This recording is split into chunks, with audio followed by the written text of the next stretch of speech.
Olá Floripa, olá Brasil, olá mundo, eu estou aqui André Patunas e este é o programa Vida Inteligente, trazendo mais uma vez aqui o nosso querido amigo e irmão Dr. André Locatelli, médico homeopata e ortomolecular, que toda vez que ele vem atender em Florianópolis, eu já aproveito e já faço entrevista para deixar programado para a gente poder usufruir dos conhecimentos dele. E hoje nós vamos abordar um tema que eu acho que é importante a gente ter conhecimento disso, né? Porque nesse nosso corpo físico aqui, além do que nos move, né, o ar, os nossos órgãos, tudo, existe muita vida aqui dentro, uma vida que a gente vai conhecer hoje, né? Quando eu conversei com o Dr. André, eu falei, vamos abordar esse tema, porque eu acho que é muito importante as pessoas saberem, né? Porque quando você tem algum problema, principalmente nessa época que nós estamos agora, no inverno, as pessoas têm dor de garganta, por exemplo, né? Dor de garganta. Então elas correm sem consultar médico nenhum, aquela automedicação, vai na farmácia, eu preciso de alguma coisa porque eu estou com dor de garganta. Então vai lá o farmacêutico, ou o atendente lá, né?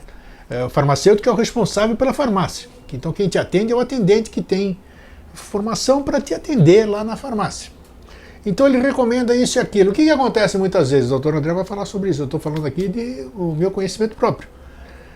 Você acaba tomando alguma coisa para combater aquela dor na sua garganta e tudo isso aqui, e essa dor na sua garganta é uma defesa que está acontecendo lá natural. Então ela está lá brigando com aquilo que é as bactériazinhas, sei lá, vírus, não sei como é bactérias. A sua proteção está lá. A partir do momento que você coloca alguma coisa e combate essa coisa que está lá lutando para te proteger, eu acho, isso aqui que nós vamos conversar, que você abre caminho para coisas muito mais sérias. Então esse negócio de automedicação é um troço seríssimo. E tá aqui, eu não estou tirando uma de santo não, porque quantas e quantas vezes eu me automediquei e continuo me automedicando. Quando eu tenho a dor de cabeça, quando tenho um relaxante muscular, ou então vou lá, compro não vou fazer propaganda de remédio nenhum, mas vocês sabem qual é, né? E pronto, e a gente se automedica. Passou, acabei com o efeito, mas e a causa? Então é isso que nós vamos falar hoje. Tudo bem, doutor André? Tudo bom, prazer estar aqui. Eu também, daqui a pouco só falta o meu CRM agora, né? Só falta o meu CRM. Doutor Eustáquio André Patunas, otorrino. 171.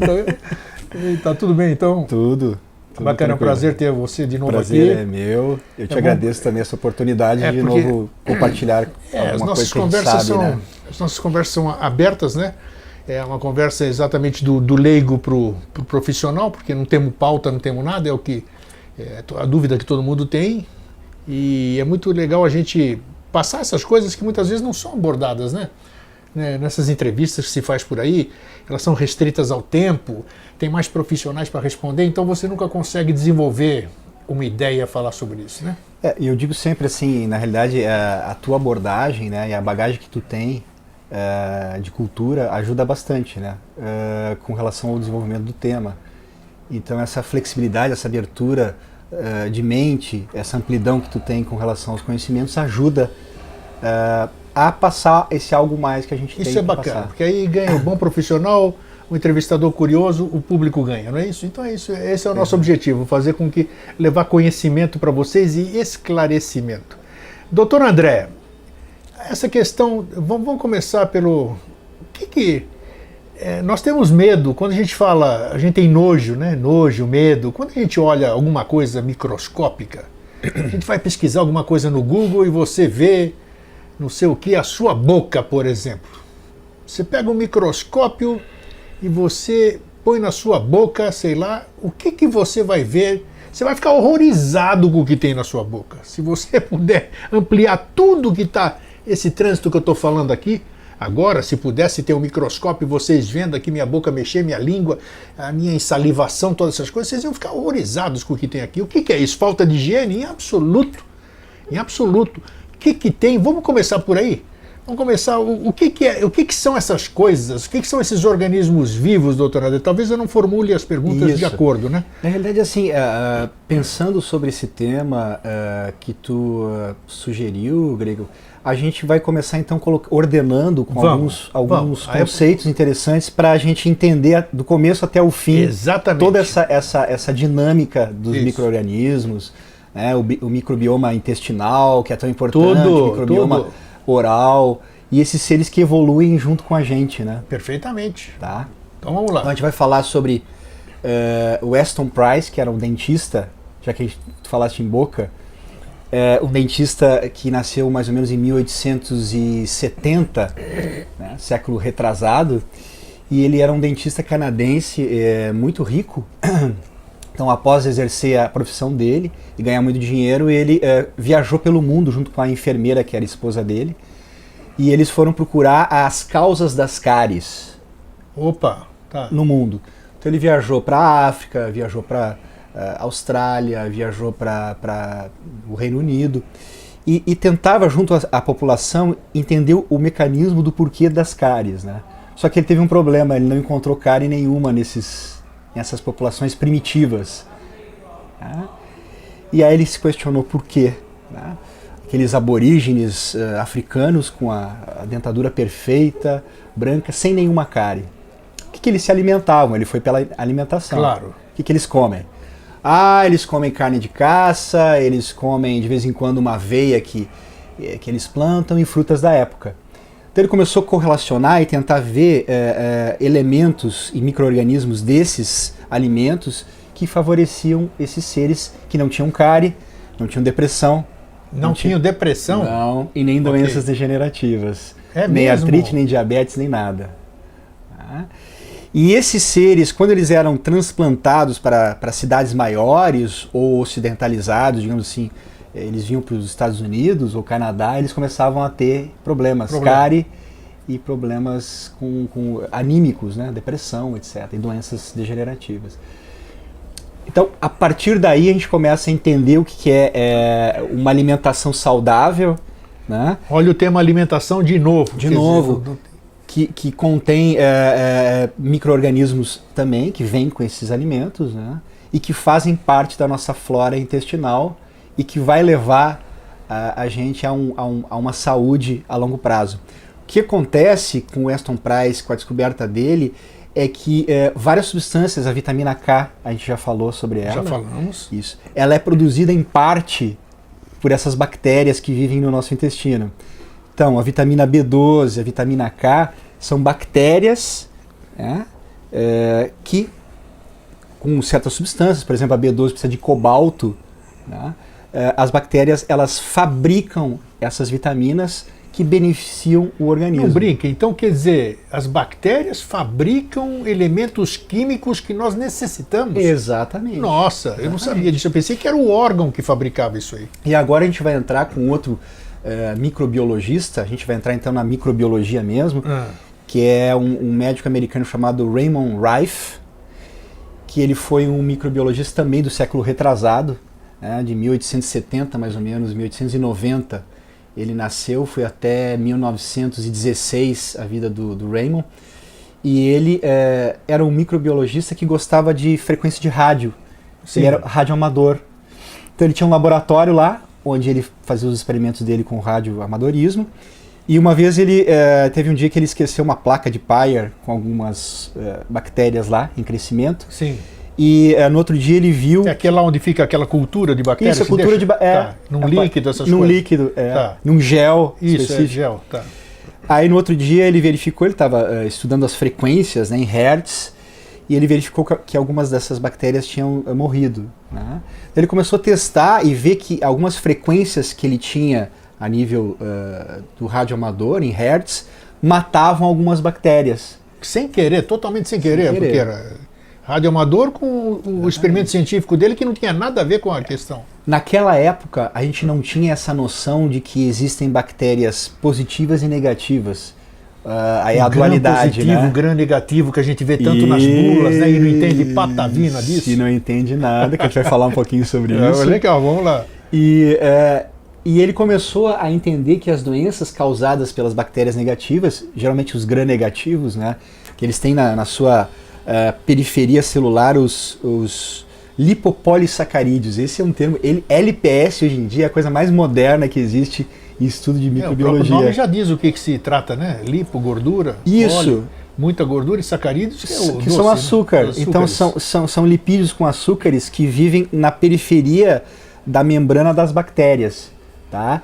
E com isso é como se fosse um trator, elas passam por cima de algumas substâncias, elas englobam outras substâncias, se alimentam por aí.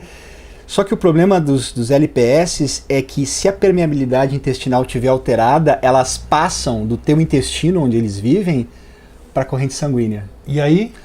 Eles incendeiam o organismo, que vira, o teu sistema imunológico fica em alerta, e aí a cascata inflamatória ela é ativada, por isso que assim, inflamação aguda é benéfica. Inflamação crônica, derivada desses lipopolissacarídeos, é muito prejudicial. É a mesma coisa, vamos dizer, para ficar...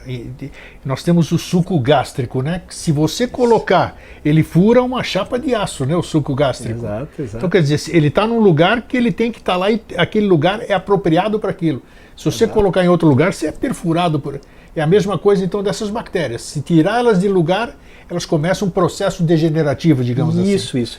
Voltando para o Raymond Rife, o que ele propôs é acabar com as bactérias, com as doenças, sem uso de antibióticos, né, só com frequências. E ele provou que isso era possível.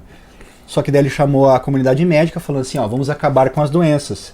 Aí alguma coisa aconteceu, então o laboratório dele foi destruído, ele foi retirado do sistema de Acabou, aquela de coisa pesquisa. Então a gente sabe que tem uma lógica desde 1940, por aí, a partir da Segunda Guerra Mundial, para que existem lobbies de grandes corporações para que isso não aconteça, ou seja, que através de frequência a gente poderia acabar com todas as bactérias, né? Só que a humanidade como um todo opta pela questão material, ou seja, antibiótico é ruim? Não. Esse fungo, a penicilina, quando foi descoberta, salvou muita gente. Mas ele, o Fleming, ganhou o prêmio de medicina e ele mesmo disse assim, daqui a 3 ou 4 anos o meu antibiótico vai começar a ter resistência, as bactérias vão ficar felizes. Vão se mutar, né? Se mutar. E é o que acontece. Hoje existe nos Estados Unidos a metilpenicilina, que é um antibiótico que já não funciona mais e todas as bactérias já mutaram e já são resistentes. Então, o que provoca? Provoca a morte, porque você tem que dar mais antibiótico para a pessoa para tratar a doença e acaba matando... Claro, por excesso. Né? Por excesso. Né? Então, assim, é bom ou é ruim? Não, eu acho que os antibióticos têm o seu papel, mas nós temos alternativas existem, e os antibióticos são as substâncias que mais prejudicam o nosso microbioma intestinal. Colateralmente, né? Porque o efeito colateral do antibiótico é terrível. Com certeza. Se a gente for para o início da vida, então assim, as pessoas que nasceram de cesariana, elas não adquirem o microbioma vaginal da mulher, da mãe, vamos falar sobre isso. Que é benéfico, que seria benéfico e que já promove para a criança... Vamos aproveitar a cavidade, então, da onde a gente sai, e vamos dizer o que tem lá. Isso. Vamos começar pela vaginal, então. Exatamente. Então a criança nasceu por parto natural, né? Via vaginal. Então lá tem lactobacillus vaginalis, que são específicos da vagina, né? Sim. Tem bacteroidetes e firmicutes, e a gente vai ver que esses dois... Isso são tudo coisas naturais. São naturais. Não tem prejuízo nenhum. E eles estão em equilíbrio na natureza. Perfeito. Esse estudo que o doutor está falando é que constitui o pH, digamos assim, o pH da vagina, por exemplo, ou não? Com certeza, porque a gente sabe que as bactérias que causam as doenças são mais ácidas. Sim. Né? Ou promovem a acidez no ambiente. E as outras promovem a alcalinidade, as positivas. Então, enquanto houver o equilíbrio, tudo bem. Tudo ótimo. Então, tem colibacilinos, que são naturais do intestino grosso, mas eles estão presentes na vagina. Existem os gram-negativos. Ok. E o equilíbrio entre os firmicutes e os bacteroidetes, que são essas bactérias que estão na vagina, mas que vão povoar também o intestino grosso do indivíduo. E aí, quando o bebê passa por ali, o que acontece? Olha só, ninguém pode imaginar. Bom, sei lá. Ele recebe, através da sua pele e da sua cavidade oral, toda aquela gama de bactérias em equilíbrio que está na vagina da mulher. Então, quer dizer, são transmitidas para ele. É como se fosse da mesma forma que o colostro do seio serve para um monte de coisa, essas bactérias vaginais vão servir para a criança para uma série de coisas. Agora, o oposto também é verdadeiro, né, Grego? Porque se essa mulher não está em equilíbrio no seu pH vaginal e nas bactérias que residem lá, nós teremos problemas, né?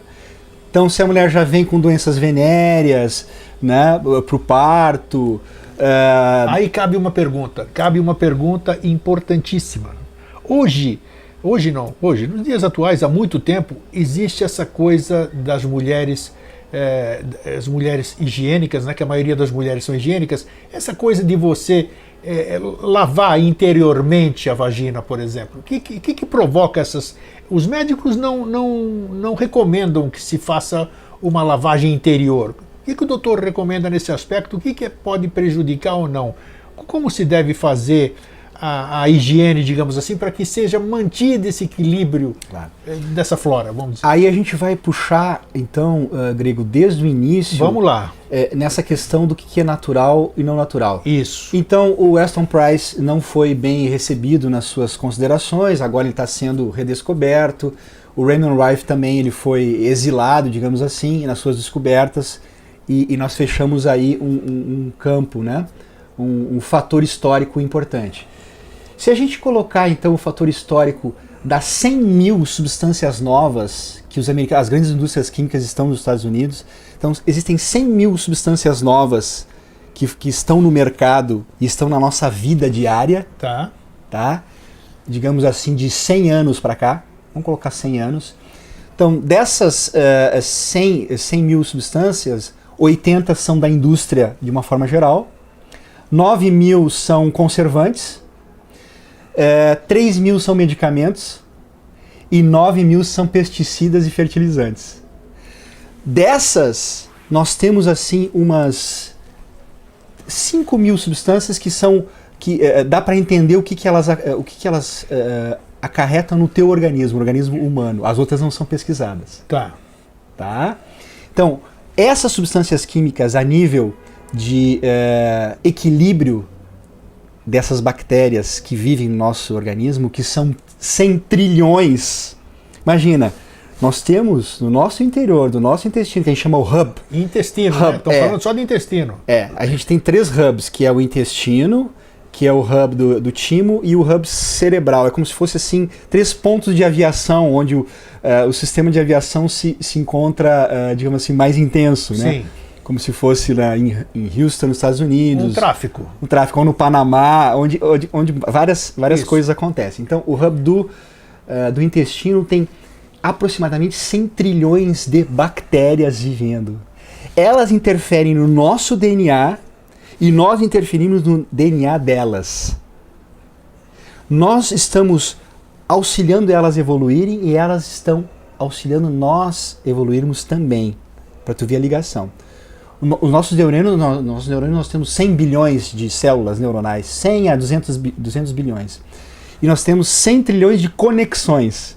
Agora imagina... Conexões o quê? Seriam os axônios ou não? Os axônios e os neurônios. Ok. São 100 bilhões, aí se você multiplica isso, dão 100 trilhões de conexões. Agora imagina 100 trilhões de bactérias, imagina as conexões que elas não fazem com as nossas células. Nossa, imagino. Tá? Então esse equilíbrio, há milhares de anos, ele é perfeito. Quando entram essas 100 mil substâncias químicas, você começa. Bom, existem pesticidas, né? Eles matam substâncias, vírus, bactérias, ervas daninhas, só que eles matam também algumas bactérias no nosso intestino. E todos nós temos várias delas no nosso organismo. Foi o que eu falei na abertura, né? De um tratamento aqui que você... Exatamente.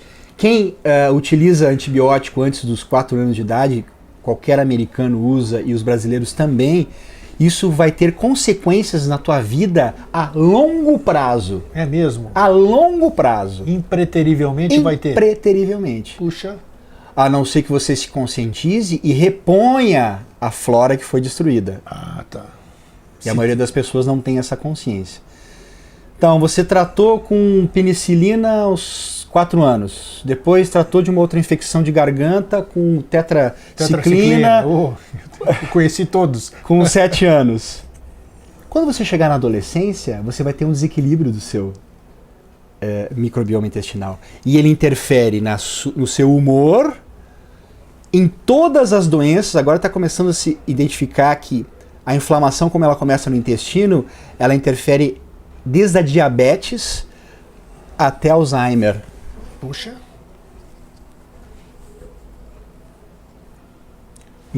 Entendendo o processo, fica grave, porque se estende essa questão e a importância. Voltando para essas 100 mil substâncias, 3 mil delas são antibióticos, né? E anti-inflamatórios. Quando você toma um anti-inflamatório também, são destruídas algumas dessas bactérias. E então essa relação entre os firmicutes e os bacteroidetes, ela fica desregulada. Firmicutes seriam os vilões e bacteroidetes seriam os mocinhos. Sim. Tá? Os firmicutes fazem você ter mais fome, eles interferem na grelina. A grelina é uma substância que foi descoberta agora, junto com a leptina, que te provoca mais fome. Né? E a leptina tira a tua fome. Então, com firmicutes no teu intestino, tem menos leptina e tem mais grelina. Tu fica com mais fome. E as bactérias, elas aceitam o que tu fizer. Ou seja, se tu começar a desregular e ter mais firmicutes, os firmicutes eles fazem com que você retenha mais caloria. Então você vai engordar mais, você vai ter mais necessidade de coisas calóricas, você vai ter menos saciedade. Então no processo da obesidade também esse equilíbrio dos micro-organismos também é importante. E é um processo, parece que, usando a terminologia até esotérica, de entrelaçamento, né? Porque isso vai se atrelando a outras coisas, então o mal não é localizado, ele se generaliza, né, digamos assim. Exatamente. Em todas as áreas da nossa saúde. Então o que acontece? Pegar uma pessoa normal lá no seu dia a dia. A pessoa começa a se alimentar com alimentos refinados, né, farinha principalmente, e aí entra a questão do glúten, que ele é um dos que mais provoca a alteração da permeabilidade do intestino, e isso que provoca o problema da constipação intestinal? Também, e aquilo que a gente chama de disbiose. Aí tem o intestino, você começa a ter gases, você começa a ter alergias, aumenta as alergias alimentares ou respiratórias, né? Então a questão do glúten, que está ligado à gliadina, que são 12 subprodutos ou proteínas ligadas ao glúten, existe desde que o mundo é mundo, desde que pão é pão, só que com o processo de industrialização, né? Química, muita química nova. Em cima do plantio do trigo, química foi alterando, o organismo ficou mais sensível ao glúten e ele começou a causar o estrago em si, e da permeabilidade. Aquilo que a gente vê nos exames, que são as inflamações internas, né? Porque o organismo vai reagir, porque são elementos estranhos que estão sendo absorvidos. Que daí as pessoas não sabem de onde é que vem, e vem exatamente através da alimentação. Tá. Não existe outro lugar. É no teu dia a dia que a coisa acontece. Né? E é a coisa mais difícil de mudar com relação aos pacientes. É os seus hábitos alimentares. Sem dúvida. E uma resistência as pessoas não grande. sabem o benefício que isso vai acontecer a longo prazo no seu organismo. Mas é difícil realmente, porque já falamos aqui, já abordamos em programas anteriores, exatamente tudo que a gente gosta é o que é proibido, né? Tudo que te dá prazer é o proibido. É interessante isso. Será que tem alguma coisa além disso aqui? O que é? Porque Grego, a gente vai citar agora, podia citar mais adiante, a gente vai citar sim os fatores que alteram a permeabilidade intestinal e o microbioma intestinal, porque os bichinhos eles ficam segura sensíveis. O intestino. Vamos voltar para a parte de baixo aqui, só para terminar. A questão okay. da higiene, o asseio, existem desodorantes íntimos. Estou falando para o homem e para a mulher, não é? O homem também tem genitália. A gente cair. O homem tem genitália também. Claro. Então tem. Então desodorante íntimo. Como é que tem aqui? Óvulos, né? Óvulos que se introduz. Óvulos vaginais. O que isso é bom? Então, e a própria... a gente respondeu. Tudo que alterar, tudo que você colocar a nível de químico nesses ambientes vai alterar o balanceamento. Assim, essas coisas neutras são neutras mesmo? Vamos partir do natural. O natural é que é verdadeiro, né? Então, tem uma bactéria muito famosa, a gente vai falar de várias bactérias aqui, vamos falar de uma delas, a H. pylori. Dessa eu não conhecia. H. pylori. Então, assim, não me apresentar. Os gastroenterologistas chegou a uma conclusão de que o H. pylori, como estava presente nas úlceras gástricas, ele era o causador. Ele está há 58 mil anos com a gente. promovendo o equilíbrio no nosso organismo. É uma bactéria. É uma bactéria, tá. Comensal, ela vive no nosso intestino. Ela foi acusada de ser a vilã, eles acabam com ela, só que aí o teu mecanismo de saciedade, ele vai para o espaço, porque ele interfere na grelina. Então assim, você fica com mais fome, altera a glicose, alterando a glicose você altera a permeabilidade do teu intestino, começa o processo inflamatório. Você libera mais insulina, e aí você tem menos saciedade. Por isso que tá se fazendo o quê? Terapias de equilibrar esses bacilos no teu intestino, e aí você vai emagrecer, você vai permanecer magro. Isso a gente pode falar mais adiante. Se quiser falar mais sobre a outra questão da... Tá, vamos falar aí.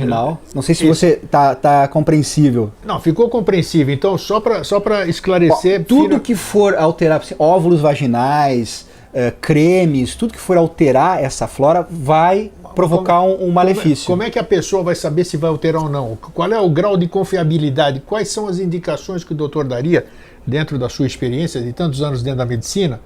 O que é bom?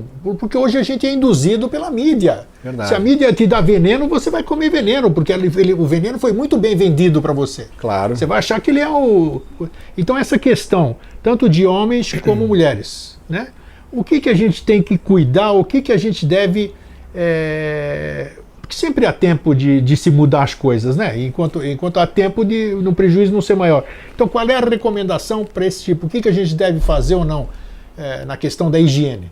Sabonete neutro, o sabonete neutro é neutro mesmo?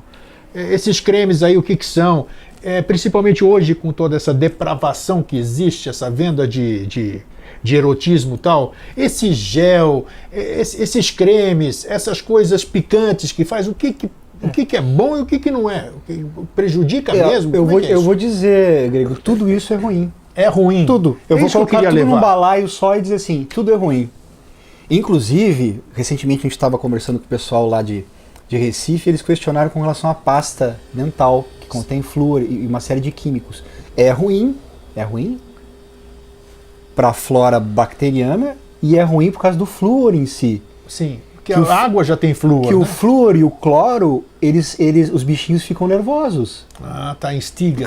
Porque o cloro mata as bactérias a nível da água, só que vai matar as suas bactérias a nível do teu intestino também. Então aí tem a questão de você filtrar água com carvão ativado, de filtrar a água que vem do teu chuveiro para que não tenha cloro e não tenha flúor, porque filtrar esses água alimentos do chuveiro. Também. Do chuveiro. Quer dizer, o fato de eu tomar banho assim, isso aí, claro, isso aí vai na tua também? Pele, é mesmo? Com certeza. A pele afinal é um órgão, né? Já falamos sobre isso. Exato. Pô, agora essa aí de filtrar água do chuveiro. Então, cloro, flúor, todas essas substâncias químicas alteram o nosso equilíbrio desses seres que estão em equilíbrio no nosso organismo e estão evoluindo. E agora está se estudando, mesmo nos Estados Unidos ou na Inglaterra, exatamente isso. Né? Nos Estados Unidos é proibido uma terapia chamada transplante fecal. Já ouviu falar? Transplante fecal? Eu nunca ouvi falar isso. Como é que é isso? Transplante fecal? Então, pessoas que tenham problemas de saúde graves, como esclerose amiotrófica lateral ou outras doenças degenerativas e debilitantes, se faz o transplante de um microbioma saudável, de uma pessoa saudável que não tenha doença, para o intestino dessa pessoa que tem a doença. Com massa fecal? Com massa fecal. Mas a massa fecal... Trabalhada, né? Existem laboratórios isso que eu ia perguntar, na Alemanha que trabalham... A massa fecal é de acordo com o que você se alimenta, mais a tua flora, uma série de fatores. Então, é uma massa fecal específica preparada por laboratório. Exatamente. E qual tem sido o resultado, doutor? Maravilhoso. Se reverte diabetes e reverte doenças degenerativas. Inacreditável, né? E isso começou, Grego, há um tempo atrás... com camundongos. Eles fizeram assim um exemplo assim, camundongos obesos, transplantavam a matéria fecal do camundongo obeso para um magro. O magro engordava. Opa! Aí pegaram seres humanos, matéria fecal de seres humanos obesos e transplantavam para o intestino do ratinho. Sem tratamento nenhum.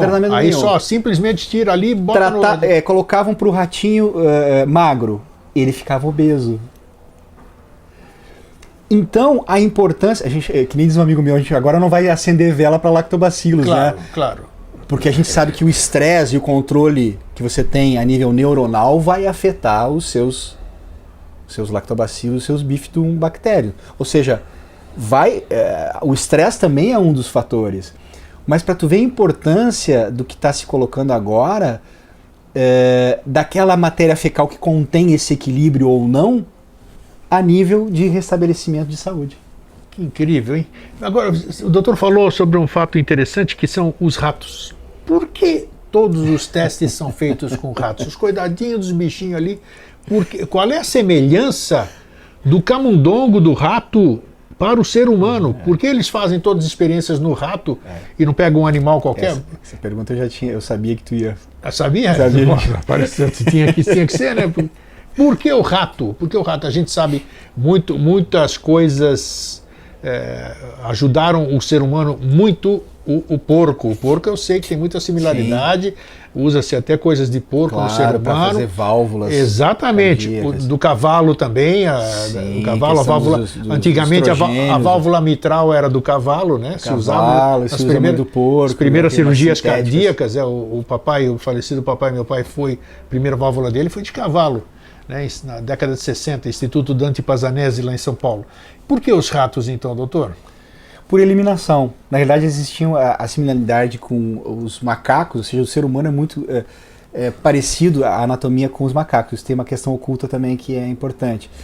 Então, se usava os macacos, mas aí a sociedade como um todo, os protetores dos animais... Sim. Falaram que não era interessante. Estão brigando até com os ratos, né? Não querem nem não era interessante e se ficaram com os ratos.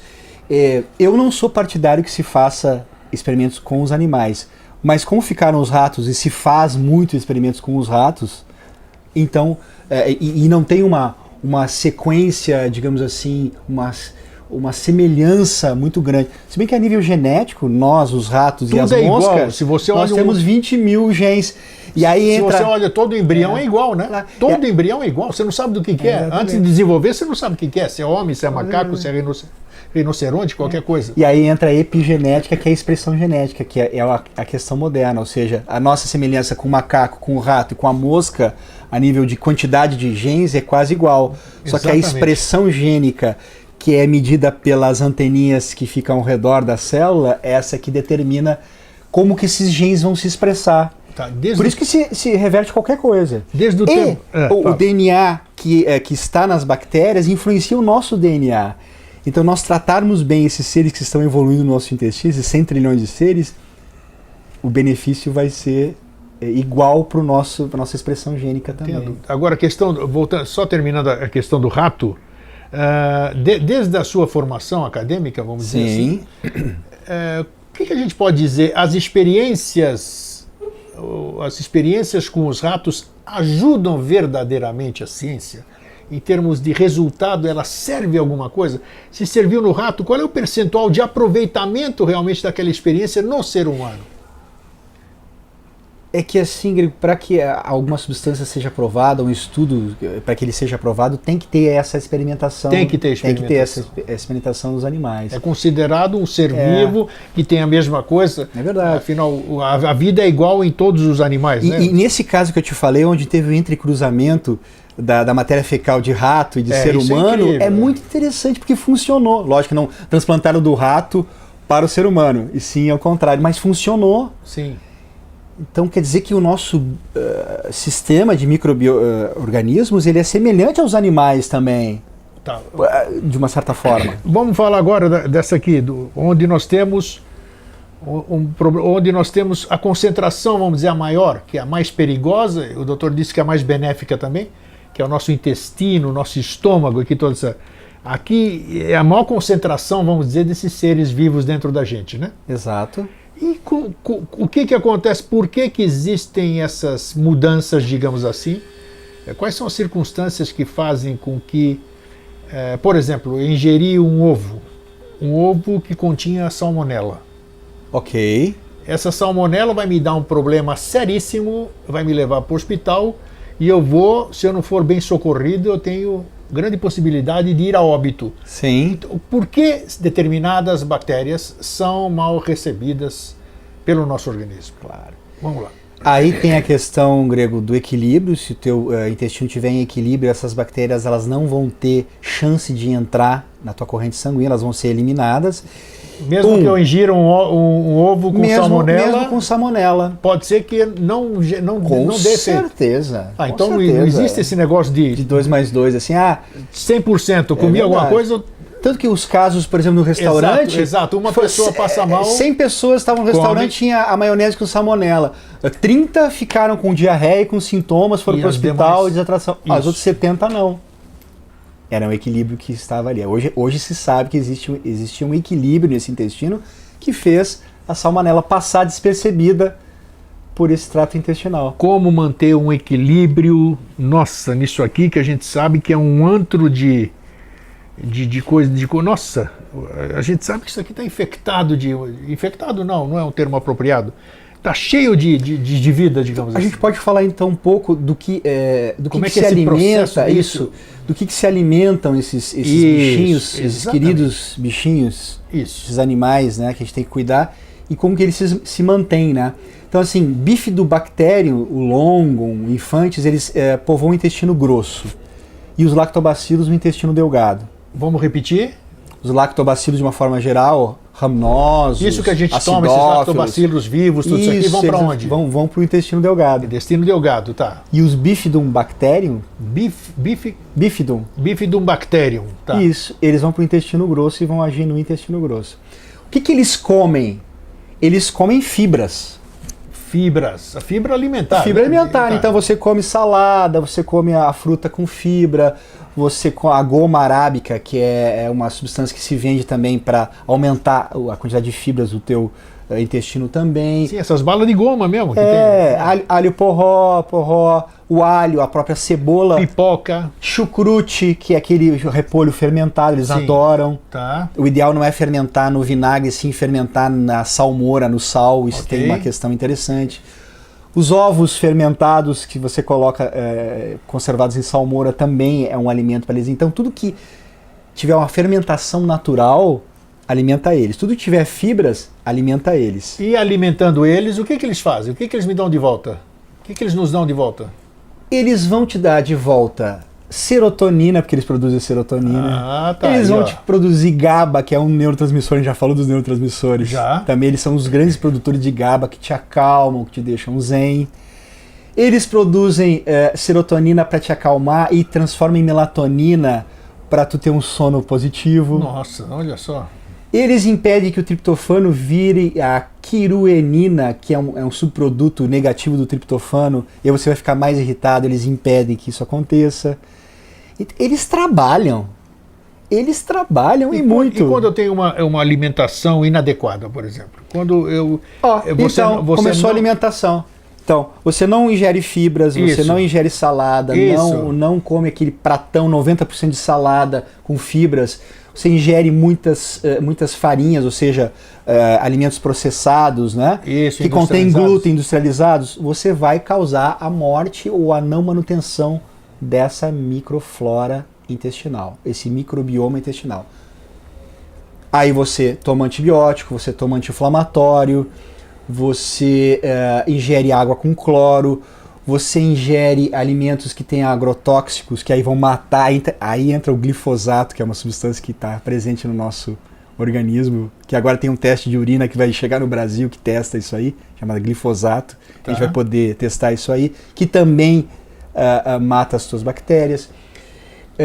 Glicose em demasia, tomou refrigerante, tomou alimentos com adoçantes, eles alteram a flora, refrigerante também, aumenta a glicemia, muito açúcar, altera.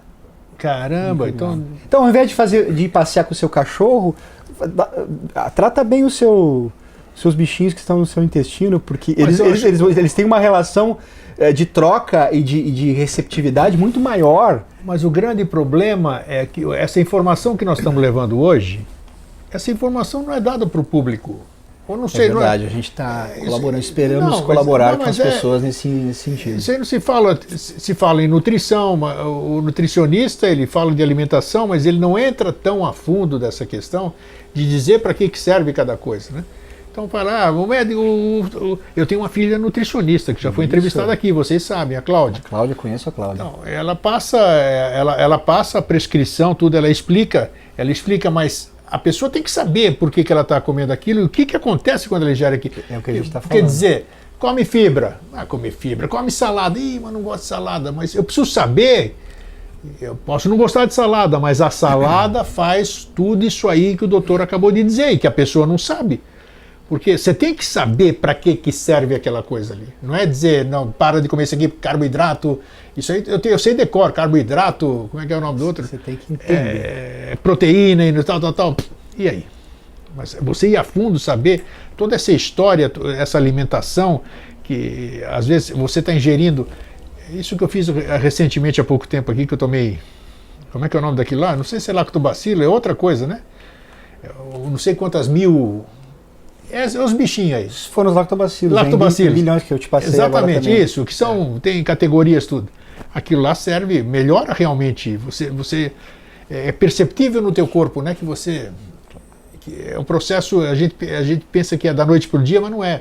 É um processo de um mês, é o tempo que você... E Grego, nós estamos falando de saúde, então assim, nutricionistas, médicos e quem cuida dessa parte são todos juntos, assim, porque nutrição é saúde. Claro que é. Entendeu? E o médico que não entende nutrição, fica faltando um elemento, porque ele tem que saber. Tudo tem que ser trabalhado em equipe. Exato. Multidisciplinar, né? E a gente volta para o natural, o organismo sai, você colocou algo que é natural, que é sem agrotóxico na boca, o teu organismo já responde positivamente. E esses lactobacilos que cuidam da permeabilidade intestinal, eles vão agradecer. Eles são os guardiões que vivem ali. Eles são os guardiões, eles são a porta. Então, se você maltratar eles através da alimentação, principalmente, eles vão Esse equilíbrio que o doutor acabou de dizer, para eu descobrir como é que está a minha flora, é única e exclusivamente através do exame de massa fecal? Ou através do sangue você chega a muitas respostas também? Como é que é isso? Muitas respostas através do sangue. Também? Porque existem marcadores de inflamação, né, Grego? Que, por exemplo, se houver uma inflamação crônica no teu organismo, isso significa que teu intestino não está permeável demais. Então, assim, uma inflamação sempre está ligada a algum problema intestinal? Então, quase que 80% das pessoas são sensíveis ao glúten, ou à gliadina, que é a substância que a gente testa a nível de sangue. Tá? Então, assim... mesmo que não dê positivo no VH-teste, que é o teste que eu faço no consultório, eu vou testar no sangue e vou ver se essa pessoa é sensível ou não a essa proteína chamada gliadina, que está ligada ao glúten. Se houver essa ligação, os teus lactobacilos já estão me devendo alguma coisa. Eu vou ter que atuar para te orientar a nível alimentar como fazer isso e atuar te passando os lactobacilos em si. Existe algum processo de irreversibilidade ou sempre você tem condição de mudar a sua flora intestinal? Ponto certo. Sempre você tem condições de mudar a sua flora. Olha que bacana. E te digo, são 3 dias, só 3 dias. Nossa. Mudou tua alimentação para fibras em abundância e começou a ingerir lactobacilos em uma quantidade razoável, em 3 dias você começa a reverter isso. A não ser que você tenha uma doença crônica, como eu já falei, degenerativa. Outra história, claro. Aí a gente tem que passar para enema. Existem enemas de probióticos que são interessantes, até a gente chegar ao transplante fecal, que eu acho que, por exemplo, no Brasil eu não sei quem é que faz. Que é uma coisa mais... para mim nunca tinha ouvido falar. Eu vou até pesquisar depois, que sou um curioso danado, né? Vou ver importante, isso. Importante. Vamos subir um pouquinho. Vamos para a boca. Que é a coisa, está falando de nutrição, a nutrição começa por onde? Não começa por baixo, começa por aqui. O que nós temos na boca? Dentro da boca, quais são os habitantes? Quando no começo do programa eu falei, né, que se a gente pudesse botar um microscópio aqui, a gente ia ver uma civilização totalmente desconhecida de diversos seres, né? Você lembra que a gente falou, Grego, que a saliva ela contém todos os hormônios que são contidos no sangue também, então a boca é completamente diferente. Todo o processo digestivo começa aqui, né? Isso. Então, tem todos os hormônios na boca, o pH é diferente com relação aos lactobacilos que existem na boca, não tem coliformes fecais como existem no intestino grosso e delgado, não tem bacteroidetes e firmicutes como existem no intestino. Então, a boca é uma entrada importante, mas ela tem características completamente diferentes do resto do E aí, organismo. mas fala sobre ela aí. O que tem aqui e para que serve essa turminha que mora dentro da nossa boca? Você lembra da macrobiótica? Que a macrobiótica pede que a gente se alimente de alguns alimentos e que mastigue 100 a 200 vezes, etc. Isso. Então esse bolo que vai ser feito com as bactérias que existem na boca vai facilitar a função dos lactobacilos e bifidobactérias no teu intestino. Já não vai dar muito trabalho para dormir lá embaixo. Né? Exatamente. Então favorece a proteção que existe no intestino em si. Né? Então você tem que trabalhar, né, na boca esse alimento para ele chegar lá com menos prejuízo. Nós temos coisa ruim na boca? Não, se estiver em equilíbrio, não temos coisa ruim. Agora, exatamente, como você falou, né? Tem a questão da sexualidade, que isso.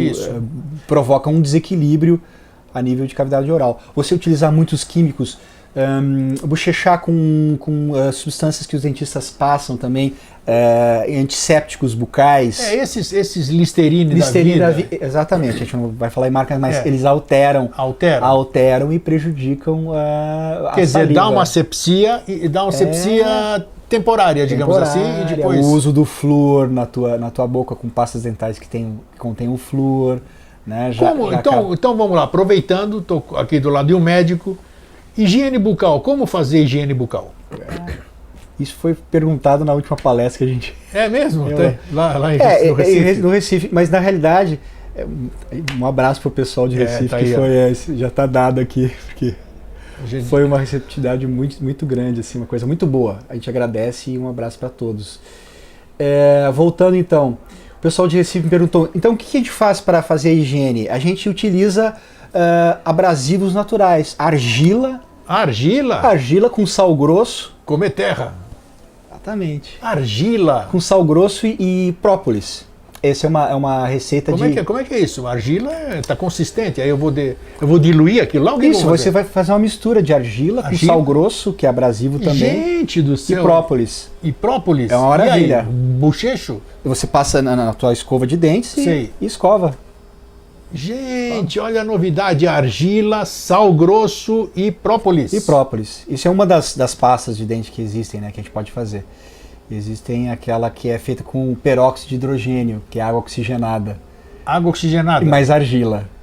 Água oxigenada com 10%, argila. Aí vai ter aquela reação, né? Se tiver alguma coisa já vai espumar, né? Exatamente. Então são coisas naturais que não alteram a flora bucal e que são interessantes para fazer a limpeza sem utilizar flúor, sem utilizar antissépticos bucais químicos. Tudo que é química vai alterar. Né? Então aquela coisa assim, a pessoa é natureba, naturalista, não, tem que usar realmente os produtos naturais, porque o teu organismo sabe o que é natural, ele não sabe o que fazer com o químico. Quanto menos químico, tanto via oral quanto digerível, melhor. Puxa vida, isso aí para mim é grande novidade, eu gostei dessa pasta de dente aí, sensacional. Sensacional isso aí. Doutor, o que a gente pode falar mais a respeito? Opa, tá, pulmão. O pulmão, os alvéolos, essa região aqui, tem vida aqui no... Grigo, tu falaste muito, é muito bacana isso, porque assim, a gente tinha aquele conceito, eu vou falar do cérebro agora, a gente vai chegar no pulmão. Isso. A gente tinha aquele conceito, por exemplo, de barreira hematoencefálica, né? Que no cérebro ele tinha uma barreira que nada passava, que era intransponível, e que isso já caiu por terra. Já caiu por terra, sim. Porque se teu intestino estiver permeável, vai passar esses lipopolissacarídeos e outras substâncias, e eles vão passar a barreira hematoencefálica. E eles provocam placas brancas de beta-amiloides, que são os precursores do Alzheimer. Olha só. Entendeu? Então essas substâncias passam a barreira do intestino e vão para o sangue, e do sangue passam para o teu cérebro com facilidade. E aí vem o pulmão. Lembra quando a gente falou que teu estômago tem que ser algo que mate as bactérias ruins, a salmonela ela tem que morrer no teu estômago por causa do pH? Isso. Se não morrer ali, ela vai passar para o intestino, do intestino vai para a tua corrente sanguínea e vai para o teu pulmão por afinidade. Aí o bacilo da tuberculose. Não brinca. Com certeza. Ela ativa o bacilo de Koch, por exemplo? O bacilo de Koch, que nós, ainda está vivo agora, muito todos ativo. Nós somos praticamente portadores do bacilo de Koch. Nós somos, mas ele está em equilíbrio. Exato. Quer dizer, a salmonela pode ativar o bacilo de Koch dentro do nosso organismo. E o doutor estava falando há pouco, também existe uma doença também, que vem daqui tudo do intestino. Mas qual é que é a porta? Ele está falando, a porta é aqui. Aquela doença que eu tive um conhecido que ficou meio doido por causa disso, não sei se nesse está vivo, uma doença que o porco provoca e vai para o cérebro. Ah, cisticercose. Está aí, ó. Exatamente. Via ingestão de carne bovina, suína, né? E que não sei por qual razão isso. Grego, 90% dos cisticercos do porco são mortos no teu estômago. Então, se tu tiver um pH daquele matador, ele morre ali. Depois, se tiver um microbioma intestinal equilibrado, Você pode comer até a lixa de ferro ali que não tem problema. Tu pode comer o alimento contaminado com cisticerco e tu não ter Você não vai ter problema nenhum. Como é que ele foi para o cérebro? As barreiras estavam abertas. Isso mesmo. pH do estômago. Mesmo. A pessoa estava tomando um omeprazol, inibidor da bomba de prótons, também, que é um dos fatores. O omeprazol é ruim tomar omeprazol? É ruim. Gente, o que é isso? É um negócio que faz bem, transforma. É ou não é? O que é isso? Sério que faz mal? Faz bem pro cisticerco, ele fica feliz, Nossa, né? Mas não brinca que faz mal? Faz mal. E altera a permeabilidade intestinal também, como os antibióticos. Eles fazem a mesma coisa. Mas ele serve exatamente para acabar com aquele mal-estar, com aquela... Como é que se diz? Aquela queimação, tudo? Vamos reforçar? Vamos. O pH do estômago é abaixo de 3. Ele funciona com 2,5 até 3. Que é um pH ácido. Tá? Com pH ácido, as válvulas do estômago elas não abrem. Tem uma de cima e uma de baixo. Se você começa a ter um pH de 3, 3,5, a tua válvula de cima começa a abrir, você tem refluxo gastroesofágico. Tá? Se você tomar o omeprazol, ele te deixa um pH 4, 5, ele vai aliviar essa acidez do teu esôfago. É um paliativo. Paliativo. Só que daí o teu pH do estômago fica cada vez mais alcalino. Que nem aqueles dilatadores de aí respiração. A tua válvula aqui gastroesofágica vai ficar cada vez mais aberta. Por quê? Porque o estômago, para ele fechar a válvula, tem que ter pH ácido. Olha só, e o omeprazol, inibidor de bomba de prótons, faz isso. Além de alterar a permeabilidade intestinal do intestino delgado para baixo. Olha só como a gente desconhece as coisas, né? Um negócio tão famoso, uma coisa que te deixa tão bem, te faz tão bem, quase que um alívio imediato, né? E agora, olha aí, olha o malefício depois. Que nem um determinado remédio também que é para a constipação nasal, que nada mais é do que um vasodilatador, e que ele te deixa ele vasodilata o seu nariz, você começa a respirar bem, mas depois que passa o efeito, lá vai você de novo necessitar daquilo. Então, são coisas que vêm, parece que vem para o teu bem, mas não vem para o teu bem coisa nenhuma. São paliativos para... Então o intestino, o estômago tem que ter um pH ácido, então a gente reforça com limão, lembra? O limão reforça isso. Já disse para tomar um limão toda manhã, de preferência. E aí vai matar as bactérias que tem que matar e deixar passar as que tem que deixar passar. E não vai alterar a permeabilidade intestinal em si. Né? E aí entra, vamos falar de dois que a gente gosta, vamos falar do café e do chimarrão, o efeito que eles têm.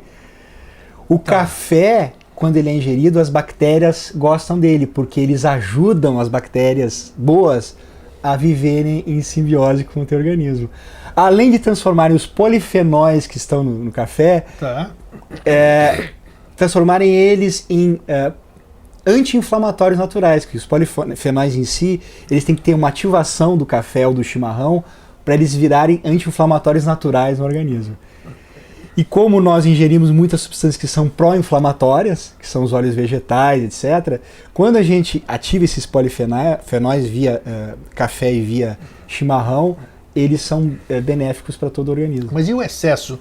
Muita gente fala que a gente não deve tomar tanto o chimarrão. O chimarrão tem cafeína também ou não? O chimarrão tem cafeína, então, tem teobromina, que é aquilo que contém no chimarrão. Mas e essa questão que muita gente fala que a cafeína é prejudicial, doutor? Então, tudo que é em excesso é ruim, né? Excesso, tudo que é em excesso é ruim. Tem uma sigla, a gente poderia fazer até um programa sobre isso, chamado BDNF, que é o Brain Derived Neurofactor, que é tipo uma substância que aumenta a plasticidade do teu cérebro, ou seja, dos teus neurônios. Opa! Tá? Então se acreditava que os neurônios não se reproduziam, então eles se reproduzem e eles aumentam a sua plasticidade com esse BDNF, que é estimulado através do café e através da cafeína. Então a cafeína, a longo prazo, ela é benéfica porque ela aumenta o BDNF e ela previne Alzheimer. Por que previne Alzheimer? Porque diminui a inflamação no teu intestino e aumenta o BDNF, como o próprio chimarrão. Então se você calcular bebedores moderados de café, eles têm benefícios, tanto a nível intestinal quanto a nível cerebral, muito grande. O que é beber café moderadamente, doutor? Digamos assim, são 3 doses de café, ou 3 xícaras de café por dia. Uma de manhã... Xícara de chá. Xícara de chá. Tá falando de chá. De chá. É. De manhã, após o almoço e uma tardinha. Esses são bebedores moderados. Poxa, então tá aí. Okay. Isso aí eu não tomo num mês. Mas tudo bem. Aí a pessoa fala assim, mas altera meu sono. Altera o seu sono porque você está com a flora intestinal alterada. Se você colocar ela em equilíbrio, você não vai ter insônia. E você vai poder beber o café que você quiser. Então, primeiro passo, vamos dizer... A gente está falando de uma forma bem ampla, tem que ser assim, A gente tem que abordar um monte de coisa. Cada coisa que o doutor falou, caberia um programa para a gente especificar direitinho. Exato. Mas então, primeiro passo... Então, o passo mais importante de todos, pelo que eu pude apreciar nesse tempo da nossa palestra, é aqui. O grande segredo está aqui. Esse que é o regulador do nosso corpo, então. O sistema digestivo. Inclusive a nível cerebral, que a gente achava que as doenças de depressão seriam problemas químicos do cérebro, que nada. São problemas inflamatórios do teu intestino. E eles produzem a maior quantidade de serotonina, que é antidepressiva, é produzida no teu intestino. Então vamos... tem que ter... Quais seriam então... Bom, primeiro procurar um médico, claro, Claro, fazer alguns exames específicos. Fazer alguns exames para você saber a situação do seu sistema digestivo. Podemos chamar de sistema digestivo, é isso? Sim. Intestinos, estômago, toda essa coisa? Exato. E a partir daí você já tem condição, o seu médico, o seu orientador tem condição de te prescrever qual seria Então nós falamos de alguns alimentos, nós falamos de alguns superalimentos, que é o caso do café e do próprio chimarrão, que é o Ilex paraguaiensis, que é importante, já foi estudado, tanto a nível de saúde intestinal quanto de saúde neuronal, dos teus neurônios em si. E as duas coisas estão interconectadas. Tem alguma coisa vivendo no nosso cérebro aí? Desses bichinhos tem lá no nosso cérebro também ou não? Não, ali não. Ali não. Eles interferem, mas vendo? Ali não. Se tiver, é porque passou todas as barreiras e está no lugar errado. Está no lugar errado. E nos nossos olhos? Tem vida nos nossos olhos? A nível externo. Tem a nível. Tem. Nós temos um equilíbrio também de microflora. Eu não conheço muito a microflora mas dos tem olhos. vida ali também. Mas tem. Porque eu faço todas essas perguntas exatamente por isso, o que a gente falou no começo do programa. A gente se automedica. A gente começa a sentir uma coceira no olho, ou não sei o quê, pergunta pro vizinho, pergunta pro amigo, mas eu botei esse colírio aqui, o cara vai lá, compra aquele colírio e pinga no olho dele. Então a gente pode estar prejudicando alguma coisa que a gente desconhece, que para nós aquela coisa é inadequada. É a mesma coisa que o doutor prescreve o remédio para mim, eu vou dizer para minha vizinha, o doutor André me disse que coisa boa para a barriga é isso aqui, toma isso aqui, vai tomar lá, ela está em desequilíbrio, acontece uma... E Grego, você lembra a importância que a gente colocou para os hormônios, principalmente o cortisol, com relação ao estresse? Então, se estuda esse eixo da hipófise com relação às adrenais e o próprio intestino. Então, existem alguns lactobacilos, a gente pode falar do Bifidum bacterium infantis, que ele ajuda a modular o cortisol, ou seja, baixar os níveis de cortisol e baixar o teu nível de estresse. É interessante, agora aproveitando isso, nós estávamos falando da boca, eu já fiz aí algumas vezes, o doutor me prescreveu. Por que cortisol através da saliva em horários diferentes? Manhã, tarde e noite, por exemplo. O que é isso aí? Saliva, cortisol, como é que é isso? Como a gente havia falado, então todos os hormônios estão contidos na nossa saliva, Então existe a testosterona, existe o estradiol, a progesterona e o próprio cortisol. Então como o cortisol tem um ritmo circadiano, ou seja, na parte da manhã, a partir das 6h30 da manhã ele começa a subir e ele tem o seu pico a nível do meio-dia, 1 hora, e depois ele começa a cair gradativamente. ele é medido principalmente na parte da manhã, Tá. e ele é medido também às 4 horas da tarde. 4 horas da tarde, sim. Que é um horário que ele deveria estar decrescendo para que 7h30 até as 9h30 da noite a melatonina entre nesse jogo. Entendi, tá. E comece a fazer a sua subida até mais ou menos 4 horas da manhã, para regenerar o organismo, para estimular a produção da própria serotonina, né? Para estimular o sono REM e o sono não REM, que tem a ver com os lactobacilos. Olha só quanta coisa, gente, quanta coisa tá que a tudo gente... interligado. E como a gente não deve desprezar, né, Grego, com relação à parte... As pessoas falam assim, o corpo, principalmente as pessoas muito ligadas à espiritualidade, o corpo não significa nada para a alma, né? Qualquer desequilíbrio desses seres que vivem dentro do nosso corpo vão afetar a nossa alma, porque vão afetar o nosso humor, a nossa cognição, então vai afetar a nossa alma, Não tem a que dúvida. aí vai afetar a nossa questão espiritual, que é a evolução da alma em si. Então, é porque a gente fala sempre do todo, né? Sim, E a do gente todo, tem que o ver holismo, esse todo, esse a parte- holismo, É. e correlacionar essas questões do corpo com as questões anímicas, Não tem a que é o dúvida. nosso humor, É. que é a nossa cognição. Imagina, Alzheimer, Parkinson, tem a ver com a nossa cognição. Exato, aquilo que você... As doenças muito- cerebrais estão ligadas ao nosso intestino, gente- todas. O que a gente ouve muito falar aqui, né? Que a gente, São doenças inflamatórias. No nosso mundo espiritualista, a questão, por exemplo, da meditação, né? Tem gente que fala, eu não consigo meditar de jeito nenhum. Eu acho que, pelo que o doutor falou há pouco, e eu estou escutando aqui, quem não consegue meditar, na verdade, está desequilibrado, né? Ele não consegue se... ele Grego, ainda não se escreveu muito a respeito da meditação e do equilíbrio desses lactobacilos a nível intestinal e dos bifidobactérios, mas já se escreveu um parágrafo. Então se sabe que a meditação também vai afetar o eixo da hipófise com relação às adrenais e vai equilibrar, ou seja, o teu trato intestinal também. É lógico que a meditação é um dos fatores de equilíbrio do teu organismo e que vai, digamos assim, os bichinhos que vivem lá no teu intestino vão agradecer que você está meditando. Não, mas eu acho que pelo que o doutor falou, eu acho que também o contrário é muito válido, porque o equilíbrio do meu organismo vai facilitar para que eu tenha condição de entrar num estado meditativo. Que Claro, me vai influenciar, apaziguar, claro. exato. Pô. O contrário também é verdadeiro, porque aí eu estou mais sossegado, mais tranquilo, Claro. estou num equilíbrio melhor, aí eu posso tentar realmente me desligar, ou então Relaxar, exatamente esvaziar esvaziar a mente. esvaziar minha mente, é isso. Então, o que nós... finalizando uma pergunta, já que existe vida nesse corpo aqui, fora do que a gente conhece, o europeu, ele é conhecido por não tomar banho. Usa-se muito como é que se diz? A argumentação de que é muito frio e não sei o que lá. E constatou-se, através de estudos, isso qualquer um pode ver, que o europeu ele tem a pele mais sadia do que o latino, digamos assim. Porque parece que, como a gente toma 3 banhos por dia, a gente acaba tirando uma certa resistência da pele ou a vida que tem aqui. O que há de verdade ou de mentira nisso, doutor? Aproveitando que nós estamos falando de vida. A gente pode falar também com relação à vitamina D3.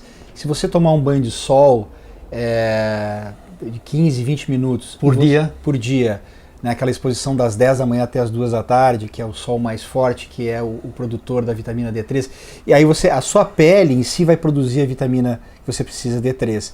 Se você tomar um banho e utilizar sabonete ou shampoo, não vai existir os profatores que vão desencadear a produção dessa vitamina D3 no seu organismo. Olha só. Você tem que esperar 2 Vai horas para que haja a possibilidade, né, dessa produção ocorrer e depois você possa utilizar. Então tem fundamento essa Claro, coisa. qualquer substância que você utilizar na pele vai alterar essas bactérias que existem naturalmente na tua pele, vai alterar o equilíbrio e aí você vai ter problemas de saúde, com certeza. Pô, só para de tomar banho então, tá? Nada Ou de... utiliza o sabonete neutro. Mas isso funciona? Funciona, neutro. Sabonete neutro funciona? Sim, mesmo de tendo ervas. Mesmo tendo... O neutro tem glicerina? Tem, né? Tem. A glicerina vai em tudo. Mas a glicerina é neutra também ou não? É a mais neutra que existe. É a mais neutra que existe. Não é hoje em neutro, dia, neutro senão não a gente existe. não Então, eu acho que, eu fiquei satisfeito, eu acho que atiçou, nossa, Agora eu vou ter que cuidar disso aqui, porque eu tenho mais consciência agora, né? Eu ainda preciso perder isso aqui, agora eu vou perder porque tenho mais consciência do que é necessário, que eu sei que isso aqui depende de uma série de outras coisas que a gente vive reclamando. A pessoa não dorme direito, a pessoa tem enxaqueca, a pessoa está cansada e tudo isso aqui. Agora a gente sabe que os bichinhos daqui estão em desarmonia, falam qual é que é, meu, você vai se mexer, você vai se dar um jeito aí, porque nós estamos sofrendo aqui também. Se nós estamos sofrendo, você vai sofrer também. Então é mais ou menos isso, né, doutor? É isso, Grêmio. Então é isso. Que orientação final o doutor dá, então, para nossos telespectadores eu acho que para mim, acho que é novidade para todo mundo que eu vi. Eu acho que esse conceito de que todo processo inflamatório crônico começa no teu intestino e às vezes eles são silenciosos, eles começam através de maus hábitos alimentares. Então as pessoas cuidarem com relação à alimentação, né? Cuidarem o que elas ingerem de substâncias químicas, né? Medicamentos, né? Cuidando desses dois fatores, os alimentos e os medicamentos que ingerem, a gente consegue um binômio para minimizar os efeitos do aumento de permeabilidade intestinal que vão levar às doenças inflamatórias, que vão levar a problemas que às vezes são pequenos, né, de saúde, de cognição ou uma obesidade leve que nós tenhamos e que vão gerar no futuro, né, com o desgaste do organismo, doenças graves, né? Desde a diabetes até doenças neurológicas. Então, o meu conselho é trate bem as suas bactérias, o seu microbioma intestinal, se alimentando com muitas fibras, né?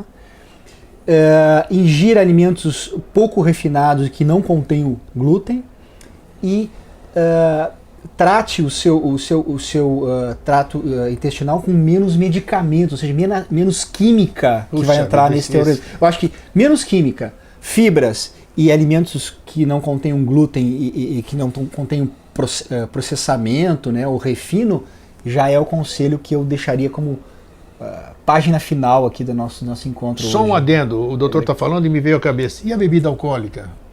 O chopp, o vinhozinho, o uísque, as destiladas, como é que fica? Como é que o nosso organismo, a nossa flora recebe como isso? Eu te falei do café, o café igualzinho, é benéfico. tudo com moderação, não tem problema algum. O vinho, como ele contém o resveratrol, que é a semente de uva, ele é benéfico para os nossos micro-organismos, porque ele contém polifenóis, e os polifenóis são utilizados pelas bactérias que nos ajudam e ajudam as próprias bactérias. Então eu aconselharia o uso moderado, ou o próprio resveratrol sintético, digamos assim, porque o álcool em excesso, ele não ajuda. Resveratrol sintético? Isso. O que é isso? O que é isso? Seria semente de uva, o princípio ativo. Existe. A gente passa para os pacientes. Olha, resveratrol sintético.